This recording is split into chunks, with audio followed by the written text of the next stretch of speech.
Azərbaycanlı yoxsa türk? Bu ifadələr bir-birinə zidd olmasa belə, hələ də bu mövzu ətrafında qızğın müzakirələr davam edir.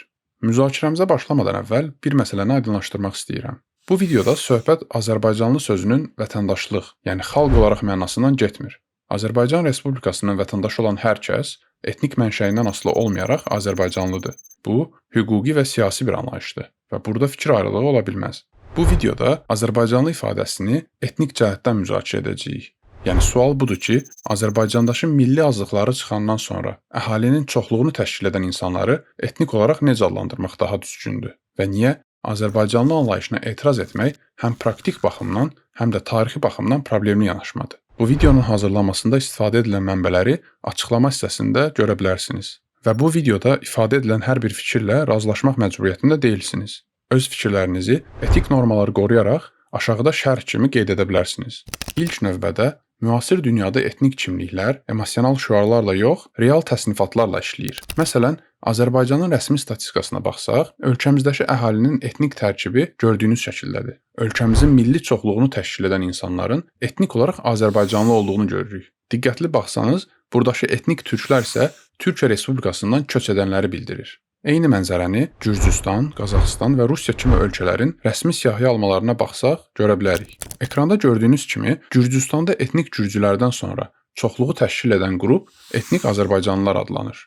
İndi isə türk soylu Qazaxıstanın rəsmi statistikasına baxaq. Burada da göründüyü kimi türk dilli xalqlar heç də türk adı altında birləşdirilməyib. Qazaxlar, özbəklər, Uyğurlar kimi geniş türk etnolingvistik qrupunun üzvləri ayrı-ayrı etnik kimliklər olduğu kimi Azərbaycanlılar da ayrıca etnik qrupdur və bu statistikada da biz Anadoludan köç edən etnik türklərdən fərqlənirik. Bu arada bu siyahılarda söhbət vətəndaş kimliyindən yox, məhz etnik təsnifatdan gedir. Çünki gördüyünüz kimi Azərbaycanda mövcud olan etnik azlıqlar da Azərbaycanlı olaraq yox, öz adları ilə ayrıca qeyd olunublar. Burada türk dilli qruplara qarşı xüsusi bir ayrı-seçkilik də yoxdur. Slavyan ailəsinə aid etnik qruplar da, İran ailəsinə aid etnik qruplar da ayrı-ayrılıqda öz adları ilə ifadə olunurlar. Göründüyü kimi bizlər etnik olaraq Azərbaycanlıyıq. Bu kiminləsə razılaşıb, razılaşmamaq məsələsi deyil. Sadəcə praktik reallıqdır. Bu nöqtədə çox vacib bir şeyi vurğulamaq lazımdır. Etnik olaraq Azərbaycanlı olmaq bizim türk soylu olmağımızı inkar etmir. Nə də bu, bizi türk dünyasından ayırmaq demək deyil. Türk geniş bir etnolingvistik ailədir. Eynilə German, Slavyan və Ural kimi. Azərbaycanlı isə konkret tarixi, coğrafi və mədəni təcrübəyə malik bir etnik kimlikdir. Yəni insan eyni anda həm etnik olaraq Azərbaycanlı ola bilər, həm də geniş türk ailəsinin üzvü ola bilər. Bu iki anlayış bir-birinə zidd deyil. Necə ki, Rus və ya Ukraynalı olmaq, Slavyan olmağı inkar etmir. Azərbaycanlı ifadəsi ilə bağlı tez-tez iddia edilən bir arqument də var ki, bu anlayışın coğrafiyadan, yəni müəyyən bir ərazidən gəldiyi üçün etnik ada şamil oluna bilməyəcəyini irəli sürür. Əgər etnik adın coğrafiyadan gəlməsi onu avtomatik olaraq etibarsız edirsə, onda dünyanın bir çox aparıcı etnik qrupları da problem yaşamalıdır. Çünki adlarını məhz coğrafiyadan alan etnik qruplar mövcuddur. Məsələn, İtalyan ifadəsi etnik qrupun adı olmamışdan əvvəl ilkin olaraq müəyyən bir coğrafi ərazini bildirirdi. Hərfi mənası buzovlar torpağı deməkdir. Və yaxud da eynisini Ukrayna, Niderland və Portuqaliya üçün də deyə bilərik. Ukraynalı, Niderlandlı və Portuqal ifadələrinin hər biri müəyyən etnik qrupu ifadə edir və hər üç ifadənin etimologiyası ilə maraqlansaz, hər birinin ərazi ilə bağlı olduğunu görərsiniz. Bu baxımdan Azərbaycanlı anlayışının coğrafi mənşəyi olması onu etnik ad olmaqdan çıxarmır. Əslində bu arqumentin nəticəsi çox problematikdir. Əgər Azərbaycanlı anlayışı yalnız coğrafiya ilə məhdudlaşırsa və yalnız vətəndaş kimliyini ifadə edirsə, onda belə çıxır ki, Azərbaycan vətəndaşlığı olmayan etnik Azərbaycanlılar etnik olaraq Azərbaycanlı olmamalıdır. Bunu iddia etmək isə absurd olar. Əgər biz etnik olaraq özümüzü sadəcə türk adlandırsaydık, dünyaya öz varlığımızı izah etmək demək olar ki, mümkün olmazdı. Çünki beynəlxalq müstəvidə və praktik reallıqda etnik türk dedikdə ilk növbədə Türkiyədə yaşayan türklər nəzərdə tutulur. Ona görə də Azərbaycanlı anlayışı dərhal konkretlik yaradır. İnsanlara başa salır ki, söhbət müəyyən bir bölgəyə, tarixə və mədəniyyətə malik insanlardan gedir. Əgər biz Azərbaycanlı anlayışından imtina edib hamını türk adı altında toplasaq, Azərbaycandan kənarda doğulan və fərqli ölkələrin vətəndaşı olan azərbaycanlılar beynəlxalq diskursda faktiki olaraq yoxa çıxır. Onlar statistikada, mediada və akademik mətnlərdə görünməz olur. Azərbaycanlı anlayışı bizi digər millətlərdən fərqləndirdiyi kimi, həm də bizi digər türk dilli millətlərdən də aydın şəkildə fərqləndirir. Bizim ayrıca ədəbi dilimiz, tarixi təcrübəmiz və mədəni yaddaşımız var. Bunları qorumağın yolu özümüzü daha ümumi bir etiketin altına yığmaq deyil. Bu nöqtədə gördüyüm qədərilə tez-tez bir başqa əks arqument də səsləndirilir. Deyilir ki, ərəblər özlərini fərqli adlarda ayırmır və biz də bu praktikanı tətbiq edərək özümüzə sadəcə türk deyə bilərik. Bu arqumentdə də ciddi bir xəta var. Çünki ərəb termini türk termininin bərabəri deyil. Ərəb konkret bir etnik qrupdur və daha geniş etnolingvistik bir qrup olan Sami ailəsinə aiddir. Amma praktik həyatda zənn etmirəm ki, hər hansısa bir ərəb özünü yalnız Sami adlandırsın. Bu baxımdan Sami nədirsə, türk də odur. Ərəb nədirsə, Azərbaycanlı da odur. Ona görə də bizdən sadəcə türk olunu tələb etmək əslində ərəblərdən sadəcə Sami olunu tələb etmək kimidir. Bu isə real dünyada absurd görünür. Bu mövzuda çox yaxşı və çox rahat başa düşülən başqa bir nümunə var. Keçmiş Yugoslaviya xalqları. Serblər, xorvatlar, boşnaqlar və Monteneqrolular bir-birinə çox yaxındılar və demək olar ki, eyni dildə danışırlar. Amma onların fərqliliyi dilə görə yox, tarixə görə formalaşıb və bu səbəbdən də onların hər biri ayrıca etnik qrup olaraq qəbul edilir. Fərqli dövlət ənənələri, fərqli dini tarixlər, fərqli siyasi yollar onları zamanla ayrı etnik kimliklərə çevirib. Bu gün heç kim onlardan öz etnik kimliklərini unudub, ümumi olaraq Yugoslav və ya Slavyan olmağı tələb edə bilməz. Bu nümunəni əsas mövzumuzla müqayisə edə bilərik. Məsələn, Serb sözü həm Serbiya dövlətinin vətəndaş kimliyi kimi işlənir, həm də Serbiyanın ən böyük etnik qrupunun adıdır. Eyni şey Xorvatiya üçün də keçərlidir.